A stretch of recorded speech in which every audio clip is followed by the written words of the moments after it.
what about your experiences with psychedelics? Right. Plant medicine. Plant Or medicine. entheogens, as they're called.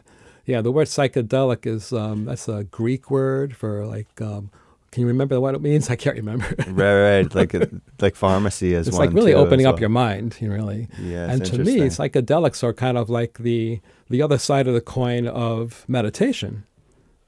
And I'm sure, and there's been proof anthropologically that shamans have had psychedelics around their neck thousands or 50 to 60,000 years ago. So it's been out there for a long time.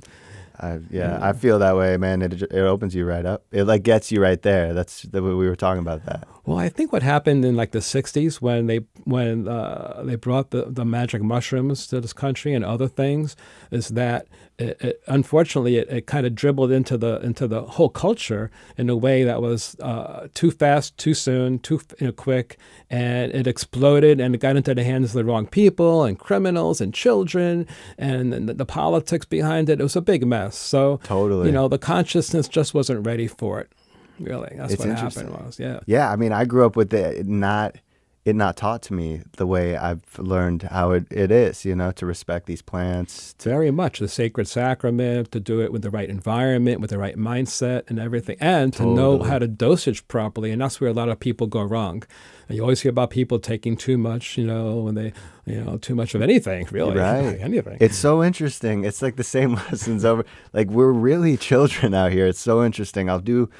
I just side note real quick. I'll do like a garden for someone, or then like they'll have kids, or there'll be a school, and the teacher, the parent, or someone might say, can we eat this? We could eat everything. And it's so interesting. We have no gauge that we can't eat everything.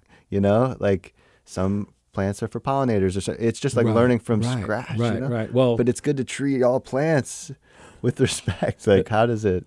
Right, and in Chinese medicine, they used to observe nature to see what the animals would eat. That's how they figured it out. They figured out, what was, or they would taste little, very small amounts of it just to make sure it wasn't too bitter. They had to figure it out, But ultimately, they were led to the medicinal plants sooner or later for healing, and a lot of it was for physical healing. They weren't thinking about anything else at the time. They had to survive back in the day, thousands of years ago. So, but some of these traditions, like the ayahuasca tradition and the Amazon, and other traditions around the world have survived a long time.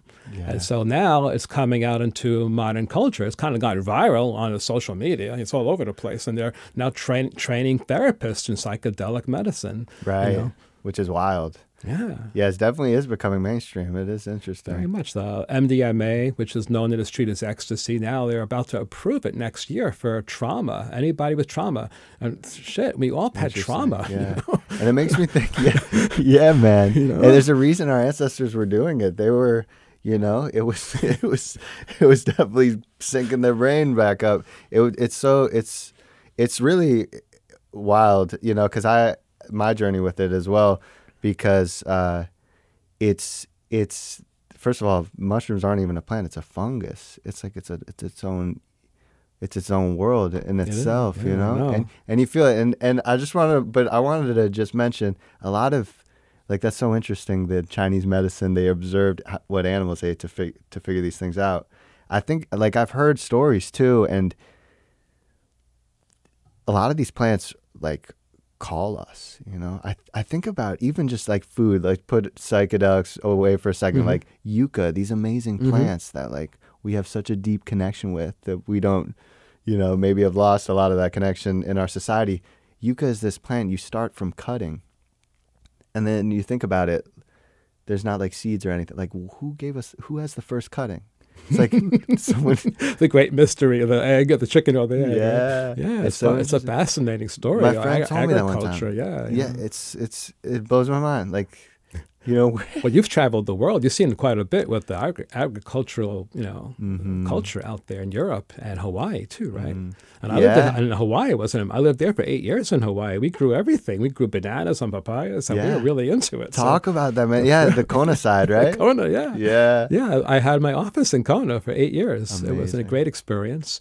And I still have a lot of friends there, and I love them. I love them dearly, I bet. That island's powerful, Oh, my God, yeah. The volcano is all still rumbling again, Mauna Loa was rumbling, and Kona's kind of crazy, busy, and expensive, like everything else out there. It's become commercialized. Everything, yeah. The whole world has, really, man, know. to be honest. But yeah, no, Kona's a special place. For anyone who doesn't know, we're talking about the Big Island in Hawaii, and just the newest land of, there is.